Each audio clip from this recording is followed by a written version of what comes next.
Express Media acknowledges that this launch is being live streamed from the stolen lands of the Wurundjeri and Bunurong peoples of the Kulin Nation. We also pay our respects to the traditional custodians of the lands on which our readers have written and shared their work from.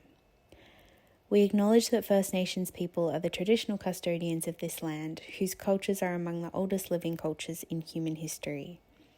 We pay respect to the elders of these communities, past and present, and extend that to emerging community leaders. We recognise that sovereignty was never ceded and that colonisation is an ongoing process.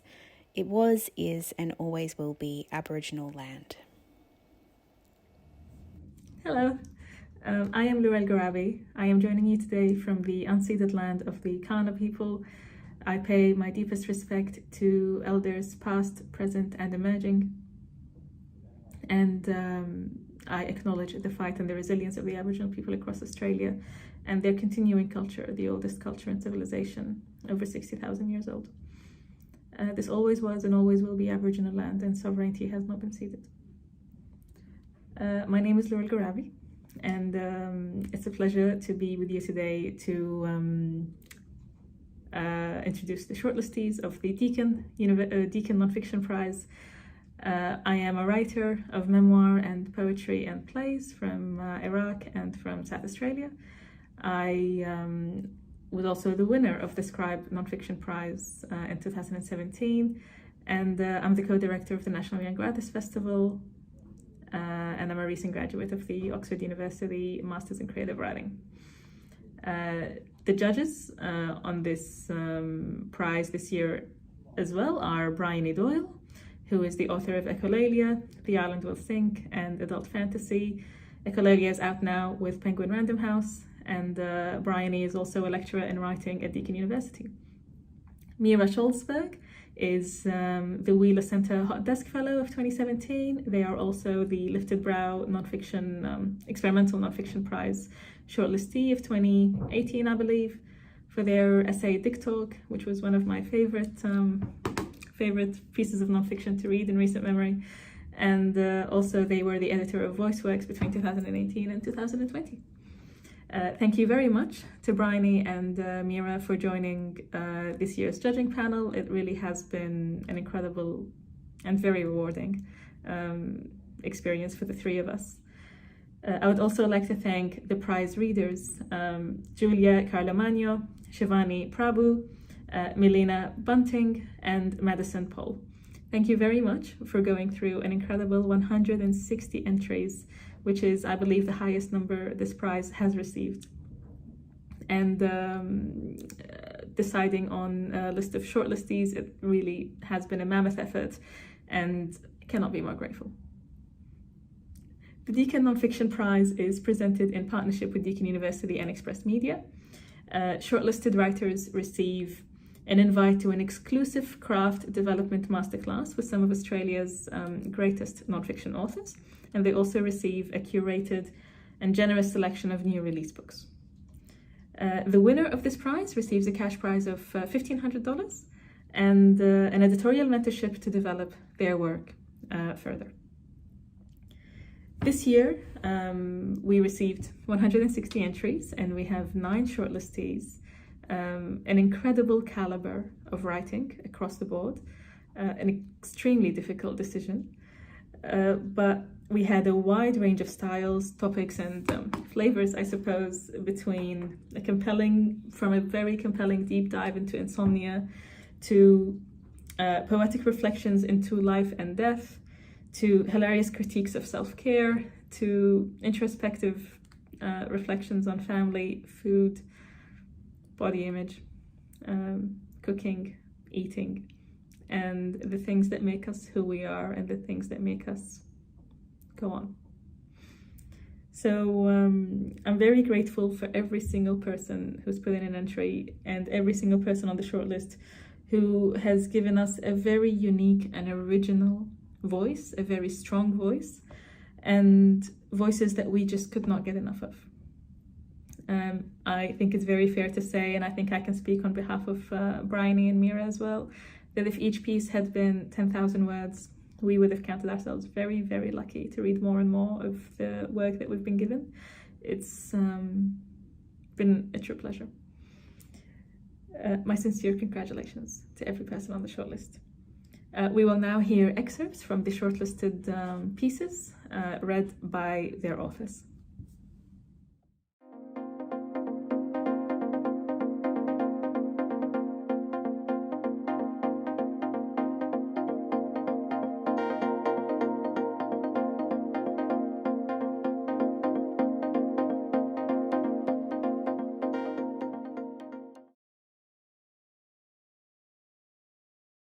Hi, my name's Lynn, and this was written as a love letter to food and to my family.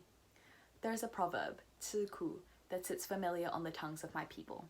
A direct translation of the words would be to eat bitter, or eating bitterness. It is a phrase used to express endurance and preservation through hardship without complaint, a literal swallowing of one's pain. I'm lying in bed, trying to ignore the gnawing in my stomach.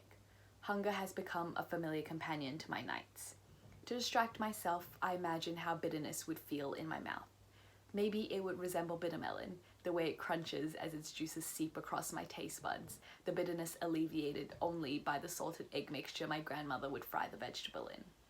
Or maybe ginseng herbal tea from the worn-down roadside store my dad used to drag me to would be a closer match, the way it would coat my mouth as I gulped it down as fast as possible, desperate for the reprieve of sugarcane juice drunk in the same way one might chase vodka with orange juice. In my mind, I conclude that eating bitterness wouldn't be so bad. Anything would be better than this gaping space inside of me.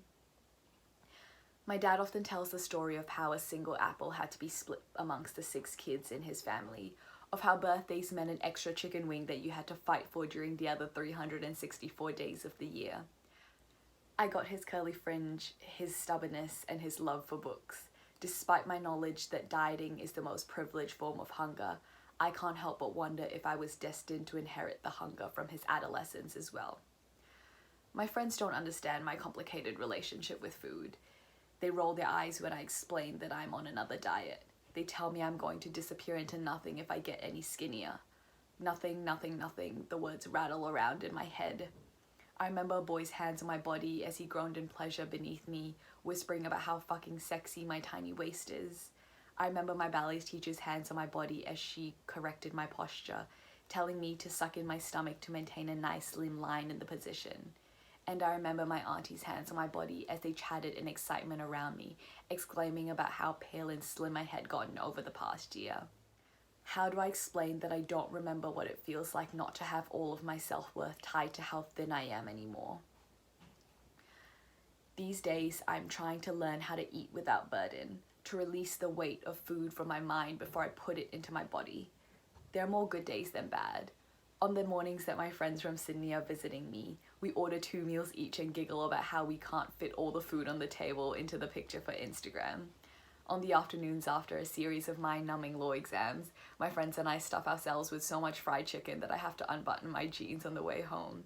And on the nights that my mum makes her minced pork chop, I allow myself a second helping and let her smile warm me just as much as the chok does. Thank you for listening. Hi, my name is Suri and this is an excerpt from Selfish. Part 5, Descent. Having womb and using it without their permission equals easy plus fast equals spoiled. Having their permission and not using womb equals bad plus selfish equals spoiled. There is no winning with this sort of choice. Look, I woke from a horrible dream today, only to learn it was reality. That land of dreams we watched on our television screens on those 2-3 channels on cable TV, that we dreamed and wished and dreamed of being citizens of one day, touch wood please. That place where bearskin wasn't spat on and kissing didn't raise an army of righteous men and cops. That place where women were so very selfish. Pure nirvana is gone. Now it's just another place women are muzzled and hushed, berated over choices they have no choice of. And I feel like my childhood hope has slit its throat, given up. Because what is a dream even worth if it is silenced and lost? Elsewhere, hell has opened its jaws, spitting out AK-47s wrapped in periwinkle blue shrouds. Do you see what is happening now? This is what happens when the world allows one compromise to become one more, with women being dragged back into attics we just burned our way out from. What a laugh, really, that they call us selfish for barricading our wombs. Say we should be proud to raise little girls who will fight back when they are touched and used. Proud. I feel sick because those touches are still a when, never an if, not even a possibility that she will escape that life we barely managed to survive, let alone live. And what if that girl is a boy or not a girl or boy at all? And what if those children to be do not want to fight, only want a safe place to fall apart? But there are no safe spaces, are there? There is just this nest of barbs, of people who will only see their flaws and complain that everything about them is wrong. This is the world they want us to birth for. So really tell me, who's the selfish one now?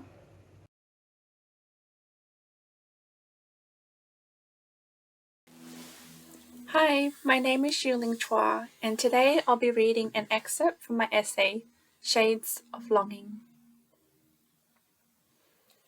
In 2020, for the first time in a decade, I went for a walk around my neighborhood. At the house on the corner, I took photos of pink-white roses bouncing to and fro in the wind. I later posted them, captioned, "Buffeted." I wrapped my navy blue woolen cardigan tight around me and continued on, arms crossed. When I worked in the city, my reflection would glide across the windows of office buildings, cafes, restaurants, shops. Streets and streets of glass. Now I work from home. I looked for my reflection in my neighbours' windows, but they were too far away. The closing title card of In the Mood for Love reads, "He remembers those vanished years as though looking through a dusty window pane. The past is something he could see but not touch, and everything he sees is blurred and indistinct." I miss swooping past the National Library to loop onto Commonwealth Avenue. I miss crossing the lake with windows down, radio blasting. In my memory, it is always summer. After I broke up with my ex, I would drive to the peak of Red Hill late at night, turn the engine off, and lie across the back seat as Flume's electronic beats shimmered, rolled over me. In Blue, an essay on distance and the art of Agnes Martin, Larissa Farm writes, "The space between staying and leaving, I think, is called longing. There are shades of longing too, no?" In June 2021, I cut the last rose of the season and placed it in a vase on my desk. The Friday after Melbourne's 4th lockdown, I danced in my room to Dua Lipa. The bloom cast a shadow.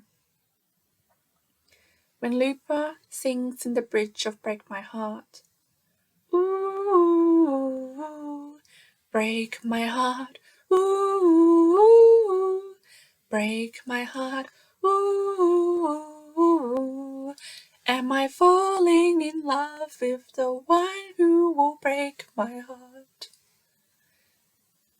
Is this a question or a request? In the narrow space between my bed and desk, I twirl in heels. When I lift the vase, the remaining petals fall. Thank you.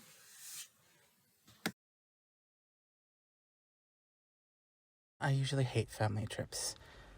I go hoping to relax, but I always end up in an argument with at least one of my family members. Either we take the wrong turn on the M4, or we pack too much rice. But this time is different. We've all been stuck at home waiting for good news. Weeks have gone by and there have been no new locally transmitted cases. We're all itching to go somewhere and do something that isn't confined by a mask or four walls. My elder sister pinged the sibling group chat on WhatsApp. Sunday, Mama's house, 7 a.m. She wants to go to the beach. She gave us 2 days' notice, but nobody complains. Mama's mourning. Her sister passed away. She couldn't fly back to the Philippines like she normally does. All she could do was watch a few clips of the burial on Facebook Messenger. I ring their bell, 7 a.m. on the dot. My elder sister, who still lives with Mama, answers, still in her pajamas. We're on the road by 9, split across 2 different cars. We make it to Palm Beach, relatively unscathed, and manage to snag a picnic area with a barbecue. Mama prepared way too much food like she always does, and we all feel the brunt of it as we unload the cars. After lunch, we settle on a few banigs. Mama has her own corner of the picnic mat, scrolling on Facebook while my siblings and I play Uno nearby. Waves crash in the distance as Mama switches off her phone. She covers her face with a scarf, hoping it muffles the occasional sniffle. A single white butterfly appears from behind the cooling barbecue. It circles our mat before landing next to Mama. My aunt says goodbye.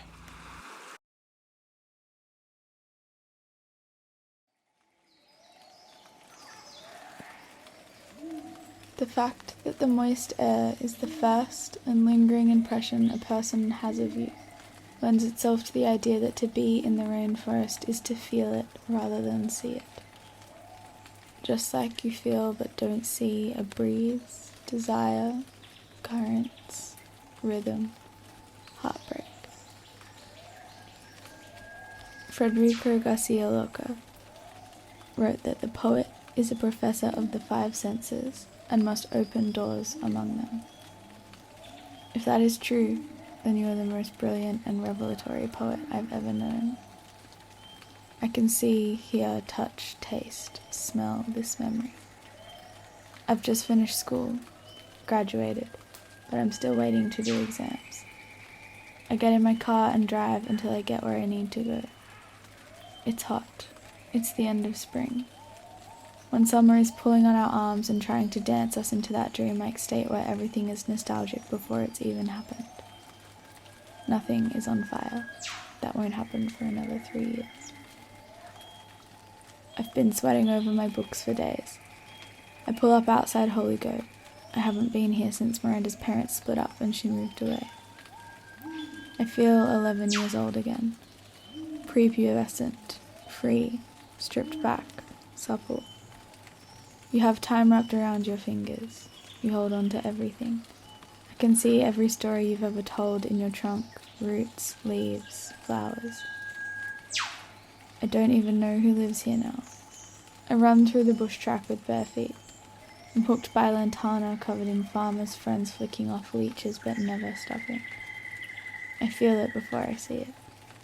The cool air, then the water rolling over my skin. Everything washed away. A baptism from the bush. I lie on the rocks beside the creek and feel held.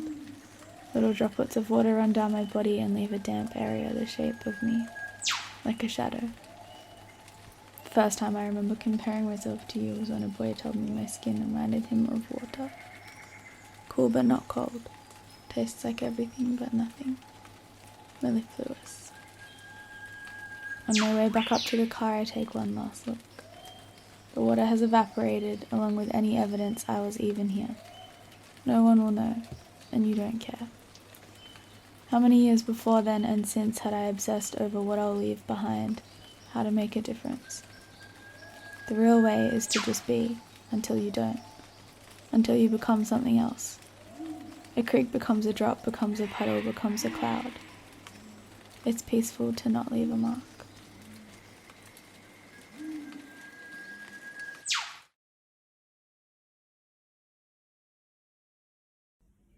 Hi, my name is Maddie Godfrey. My pronouns are they, them.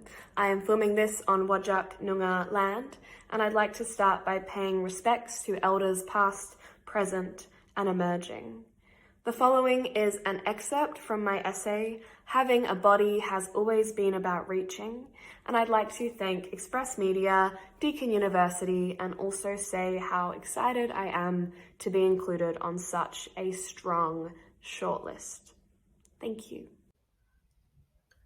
Bouldering is similar to rock climbing, but climbers ascend without ropes or someone standing below to belay them. Instead of the safety of harnesses, boulderers learn how to fall properly. Bend your knees and roll onto your back, onto a thick mat that's designed to receive your weight. Inside my local gym is one large circular structure with climbing walls on every surface, covered in colourful holds which instruct a specific pathway to the top. These pathways use a grading system to indicate difficulty. V0 is the lowest, and while the grading extends to V15 and up, climbing.com says these climbs would be astronomically difficult, even for an Olympic level climber. I've watched the entire gym, staff and patrons alike, start cheering when a regular completes a V9. I know all the faces of the not men who climb regularly. On afternoons when I climb alone, I feel like I am wearing aluminium foil and the male gaze has stuck to it. But the not men ask my name. They grin at me while I chalk my hands. They make sure I feel like a human and not a metaphor. Throughout my life, inhabiting a body has constituted an act of reaching for an overpriced and unethical activewear brand, reaching or stopping myself reaching for the salt and vinegar Pringles in the supermarket aisle, reaching for an alternate place to reside, especially during chronic pain flares, when it feels like my body is trying to evict me, reaching for the Epsom salts when I am in the bathtub after a pelvic physio appointment, reaching for distance when I am dancing with my eyes closed and my instinct is to stretch my body as tall as it can possibly be, fingertips grazing the tops of my expectations. Recently, my body has been reaching for the next holds on a 5-meter wall. Hi, I'm Tia. I'll be reading an excerpt from my piece, Becoming the Pop Star of Self-Care. This is plucked from somewhere in the middle of the piece and follows on from a discussion about pop stars singing about masturbation, just for context. In July 2021, I have a dream I'm being held hostage, yet the dream is so deep I'm mostly thankful for the quality of sleep. I try to keep a dream journal in my phone notes, but can only remember the shapes of my dreams, not their details. Something thick, something swirling, a large room with a smaller room inside it. I imagine this smaller room is an enclosed bubble, completely cut off from the outside world.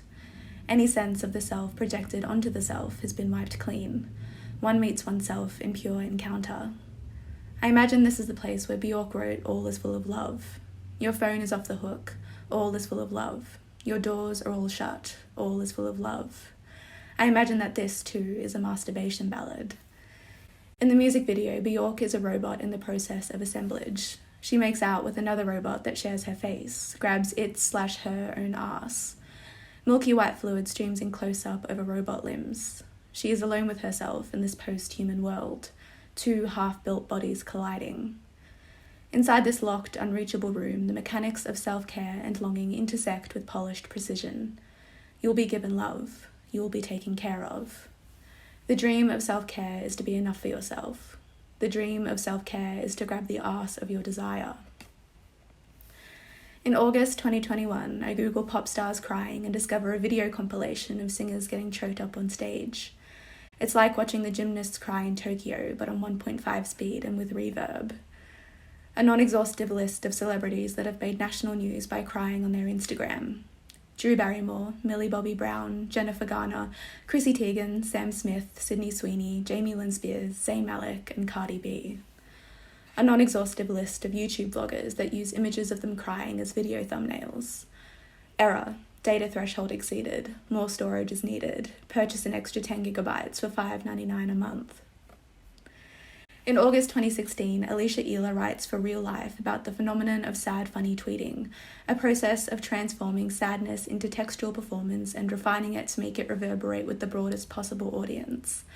It is an attempt to cleanse oneself of pain by slingshotting it into the ether, converting relatable emotions into social and cultural capital. In October 2019, an article on ID states that sad fishing is the internet's newest coping mechanism. It is the practice of posting social media content intended to garner sympathy. Have you ever thought of the good you're doing by smashing that like button? The piece asks. 1 year later, Rolling Stone claims that vulnerability porn is the newest internet trend. The author worries that we have an addiction to attention-seeking behaviours online. They do not worry that this trend has been written about consistently for at least 5 years, that it is the trend that keeps on trending, that the framework we have for expressing and tending to our emotions has been very different for a very long time. Thank you. It is with great pleasure that I announce the winner of the Deakin Nonfiction Prize for 2021. It is the piece titled "A Fox Runs Out of a Bush, Jumps into the Air and Disappears" by Carly Stone. This has been an incredible piece to read, truly exceptional. Carly's sharp, original voice can make me deeply engrossed in topics most unfamiliar to me. Their use of insomnia as a vehicle to investigate the core of living or not living, doing or not doing, and being or not being is extremely clever and sharp and original. And at times it is very funny because of just the amount of pain that it holds. And at times it is very comforting in its alienhood. And at times it's very familiar because of its strangeness. It was a very beautiful work. And the contrasts and the extremes that Carly's writing operates with is one that is a very difficult thing to master, and one that takes a great amount of skill, editing, critique, and reflection to be able to really nail. And Carly has done that with no difficulty whatsoever, or at least has done it very seamlessly. So a million congratulations to them. This piece has been a pleasure to read over and over again, and it's been a piece that I've found myself summoning at the very early hours of the morning, reflecting on and thinking about for way longer than perhaps healthy for me. But a million congratulations to Carly for the amount of talent and hard work that they've put into this entry. And I cannot wait to see it develop further. I cannot wait for everybody else to read it. It is truly a game changer, and one that pushes the boundaries of nonfiction in just the refreshing way that we love to see. Congratulations, Carly, and congratulations to every single person on the shortlist.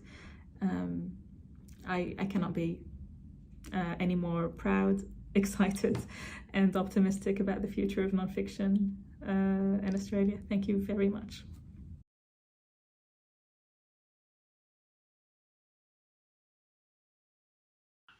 Hi, my name's Carly Stone, and I will be reading from my essay, which is called "A Fox Runs Out of a Bush, Jumps into the Air and Disappears." Part 1. Distortions.